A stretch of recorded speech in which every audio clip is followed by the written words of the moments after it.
안녕하세요. 잘하는 공부, 잘 나가는 공부방 잘공입니다.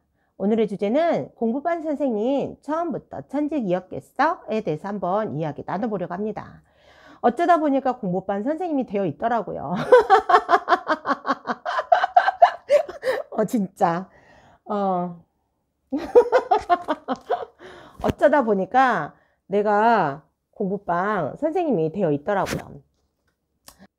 처음에 시작했을 때 내 아이를 공부만큼은 내가 책임지겠다라고 생각을 하고 내 아이를 공부를 가르쳐 보니까 아이하고 엄마하고 1대1로 공부를 하다 보니까 아이가 스트레스가 너무 많은 거예요.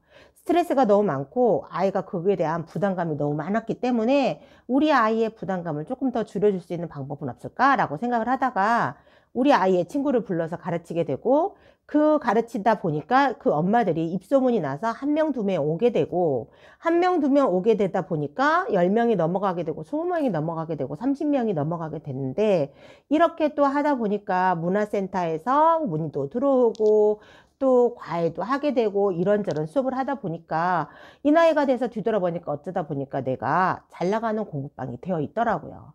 처음부터 공부방이 천직이어서 시작한 건 아니었죠. 참 그러고 보니까 저 어렸을 때 제가 중학교 때 키가 165였거든요. 중학교 때 키가 165에 등치도 한참 컸어요. 그런데 아이들은 그때 사춘기가 막 오기도 전이었으니까 아이들은 조망조망만 했죠. 저는 키도 크고 등치도 크고 내 친구들은 전부 다 키가 내 배 아래에 있고 가슴 아래에 있는 아이들이었고 내가 내 친구들이랑 같이 이렇게 등하교를 했을 때 우리 친정 엄마가 저한테 늘 하는 말씀이 야, 닭이 병아리들 데리고 다니는 것 같다 이렇게 얘기를 하시더라고요.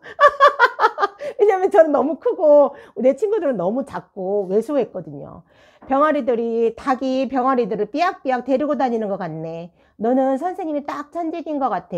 너무 아이들을 좋아하고 아이들이 너를 잘 따르는 거 보니 너는 나중에 커서 선생님 되어라. 선생님을 좀 해라. 선생님 하면 참 잘할 것 같아. 사람들 마음도 잘 읽어주고 사람들도 잘 따르고 하니까 너한텐 천직이 선생님인 것 같아. 네가 열심히 공부해서 선생님이 되었으면 좋겠다라고 엄마가 항상 말씀을 하셨거든요.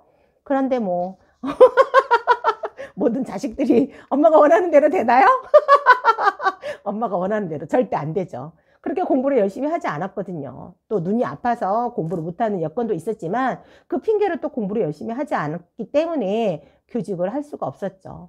뭐 지금 결론적으로 따지면 어쨌든 제가 지금 선생님을 하고 있으니까 뭐 꽁 대신 닭이라고 해야 되나요? 그래서 내 아이를 공부를 어떻게 좀 책임지고 내 아이만큼은 공부를 가르쳐 보겠다라는 의지를 가지고 공부를 새로 시작해서 내 아이를 공부를 가르치게 되고 우리 아이가 너무 힘들어하고 부담스러워하고 우리 아이가 그거에 대한 스트레스와 부담이 커서 우리 아이 친구를 불러들이게 되고 1명이 2명이 되고 2명이 10명이 되고 10명이 20명이 되고 문화센터 여기저기 수업하러 다니다 보니까 나름 또 소문이 나게 되고 한 동네에 오래 수업을 하고 한 동네에 꾸준하게 공부방을 유지하다 보니까 나름 우리 동네에서 좀 소문난 잘 나가는 공부방이 되어 있더라고요. 처음부터 공부방 선생님이 천직이었겠습니까? 어떻게 하다 보니까 공부방 선생님을 하게 됐고 또 공부방 선생님을 하면서 나름 책임과 의무감을 가지고 열심히 하고 최선을 다하고 내 아이다 싶어 내 아이만큼은 내가 책임지겠다라는 그 마음을 내가 공부하는 아이들에게도 그 마음을 가져준 거죠. 그래서 또 그 아이에게 최선을 다하게 되고 열정과 사랑을 쏟게 되고 그러다 보니까 공부방 좀 잘 나가게 되고 공부방 좀 잘 나가서 소문이 좀 잘 나니까 나름 또 재미있더라고요. 공부의 습관이 전혀 잡혀 있지 않고 실력이 정말 바닥인 아이들을 내가 또 열심히 가르치고 사랑을 또 붓고 또 나름 그 아이와 함께 고군분투하다 보니까 그 아이의 실력이 쑥쑥 성장하는 걸 보고 그 아이를 보면서 또 뿌듯하고 그 아이를 보면서 자신감과 자존감을 또 얻게 되면서 또 나의 경쟁력이 또 생기게 되고 그게 또 오래되다 보니까 또 개인 브랜드가 되어 있더라고요. 그러다 보니까 이게 나의 천직이구나 라는 생각을 했습니다. 아파서 곧 쓰러져 누워 있다가도 수업 시간만 되면 발딱 일어나게 되고 곧 쓰러져 죽을 것 같은 목소리를 하고 있다가도 수업만 되면 막 이렇게 왕성한 목소리에 다시 원기 회복이 되는 또 그렇게 되더라고요. 이게 처음엔 천직이라는 생각을 들지 않고 책임감이라고 생각을 했거든요. 내가 수업하는 우리 아이들에게 수강료를 받았으면 그 수강료에 곱하기 2 곱하기 3의 효과를 내어줘야 내가 정당한 공정거래가 되겠다 싶어서 그 돈값을 하기 위해서 그 책임감을 다 하기 위해서 의무를 성실하게 이행하기 위해서 나름 열심히 공부하고 열심히 아이들과 함께하고 아이들과 열심히 수업을 하다 보니 이게 재미도 붙고 나름 쏠쏠하게 경제적인 도움도 되기도 하고 아이들의 실력을 보면서 나의 자존감과 나의 뿌듯함에 자존감이 한층 높아져 가는 걸 보니 아, 이게 나의 천직이구나. 이렇게 해서 천직이 만들어지고 이게 천직인가 보다 라고 내가 생각하고 깨달은 거지. 사람이 처음에 태어났을 때 무언가를 처음 했을 때부터 천직이 어디 있겠습니까? 그렇게 함으로써 천직이 만들어지고 천직이 된 거죠. 문 좀 열고 올게요.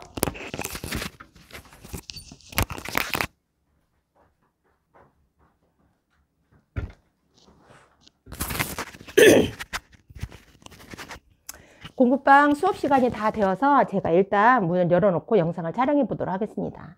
이렇게 내가 운영하고 있는 공부방이 잘 되고 이 동네에서 소문이 나게 되고 아이들이 실력이 없던 아이가 공부의 습관이 잡혀있지 않던 아이가 공부의 습관을 잡아가고 실력이 없던 아이가 실력이 쑥쑥 향상이 되고 전혀 바닥 같은 아이가 자기 주도적으로 혼자 알아서 공부할 수 있는 아이로 만들어 놨을 때 그 아이를 보면서 뿌듯하고 그 아이를 보면서 나의 자존감이 한층 올라가고 또 그를 보면서 또 나 열심히 해보야겠구나 라는 의기투합이 하게 돼서 그렇게 쌓여가다 보니까 이게 나의 천직이구나 라는 생각이 들었습니다. 요즘 들어서 내가 이렇게 뒤를 돌아봤을 때 내가 공부반 선생님이 아니었더라면 나는 과연 무엇을 했을까? 아, 그래. 내가 그나마 이렇게 공부반 선생님이라도 해서 이 나이가 되도록 그리고 꾸준하게 우리 생활을 유지할 수 있었고 내가 나 자신을 잃지 않고 나 자신을 일으키며 나를 더욱더 사랑할 수 있는 계기가 된 동기가 아니었을까라는 생각을 하면서 참 다행이고 내 천직을 찾게 되어서 참 행복하고 뿌듯했습니다. 천직이라는 건 처음부터 천직이 주어지지 않습니다. 열심히 하고 최선을 다하고 책임과 의무를 성실하게 이행하고 거기에 대해서 성과물을 얻었을 때 또 그거에 대해서 그 성과물을 얻음으로써 그 성과물을 보고 내 자신감이 성장하고 그 성장함으로써 자존감이 한층 높아지고 깊어졌을 때 그게 바로 천직이 된다라는 걸 깨달았습니다. 공부방, 교습소, 학원을 운영하시는 여러분들, 과연 여러분들이 하고 계시는 이 직업이 천직이라고 생각하시나요?